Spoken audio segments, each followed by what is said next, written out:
Bismillahirrahmanirrahim. Assalamualaikum warahmatullahi wabarakatuh. Berbicara tentang cakupan ibadah, secara garis besar ibadah dapat dibagi menjadi dua, yakni ibadah mahdhah dan ibadah ghairu mahdhah. Yang menjadi pertanyaan bagi kita adalah apa saja yang mencakup ibadah mahdhah dan ibadah ghairu mahdhah. Allah Subhanahu wa taala berfirman bahwa tujuan penciptaan manusia dan jin adalah untuk beribadah kepada Allah Subhanahu wa taala. Ibadah dalam Islam tidak terbatas pada kegiatan sholat, puasa, zakat, atau melaksanakan haji semata.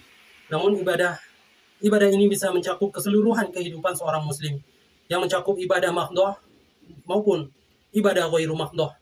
Ibadah mahdhah adalah ibadah murni, ibadah yang sudah diperintahkan oleh Allah Subhanahu wa taala, ibadah yang sudah ditentukan caranya dan waktunya. Kapan waktu untuk dikerjakan atau dilaksanakan. Jadi intinya ibadah ini tidak bisa ditambahi atau dikurangi dengan sengaja. Misalkan ibadah sholat. Sebelum Allah perintahkan untuk melaksanakan ibadah sholat, ketika itu Rasulullah tidak melakukan ibadah sholat tersebut. Lalu setelah Allah Subhanahu wa taala perintahkan Rasulullah mengerjakan ibadah sholat, maka kemudian baru Rasulullah dan para sahabat melaksanakan ibadah sholat tersebut.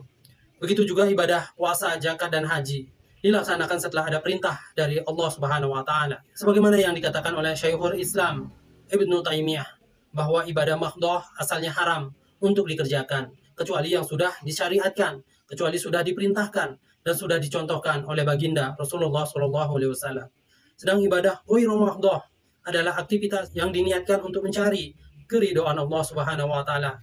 Selama tidak ada larangan yang dilakukan di dalam melakukan aktivitas tersebut. Bahkan aktivitas baik yang dilakukan untuk mencari keridhaan Allah sudah bernilai ibadah, walaupun masih dalam niat dan belum dilaksanakan atau dilakukan. Jadi ibadah ghairu mahdhah adalah aktivitas duniawi yang diniatkan mencari keridhaan Allah Subhanahu wa taala. Jadi setiap perbuatan lahir dan batin, ucapan atau perbuatan yang diniatkan untuk mencari keridhaan Allah Subhanahu wa taala, maka bernilai ibadah di sisi Allah Subhanahu wa taala.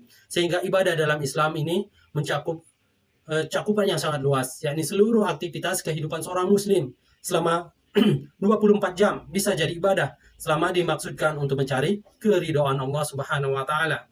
Dalam hukum Islam ada ibadah wajib, ibadah sunnah, dan ibadah makruh. Wajib artinya jika dikerjakan mendapat pahala, dan kalau ditinggalkan kita akan mendapatkan dosa. Sedangkan ibadah sunnah adalah ibadah yang dianjurkan untuk dikerjakan. Jika dilakukan kita akan mendapatkan pahala, tapi jika kita tinggalkan maka itu tidak apa-apa dan tidak berdosa.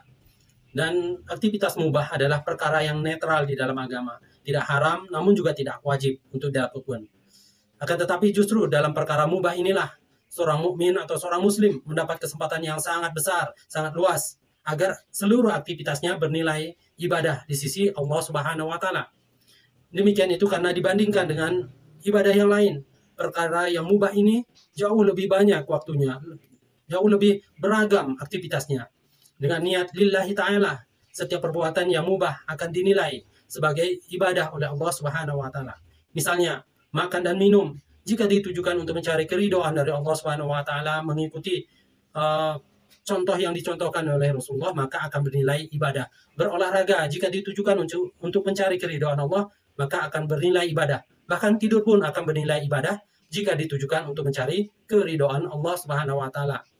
Dan ibadah pada diri kita ini mencakup keseluruhan pada diri manusia. Secara keseluruhan terdapat 3 komponen, yakni hati, akal, dan jasad. Dalam semua komponen ini aktivitasnya bisa bernilai ibadah. Pada hati manusia, niat adalah pekerjaan hati. Niat melakukan kebaikan maka akan ditulis 1 kebaikan, meskipun niat itu belum dikerjakan. Akan tetapi kalau sudah dikerjakan, pahalanya akan dilipatkan, akan dihitung 10 kali lipat. Dan aktivitas akal kita juga bisa bernilai ibadah, seperti berpikir, bekerja, mencari ilmu, membaca, berdiskusi tentang ilmu. Akan bernilai ibadah jika dilakukan untuk mencari keridhaan dari Allah Subhanahu wa taala. Begitu juga jasad kita atau fisik kita atau badan kita yang menjadi rumah bagi hati dan akal kita.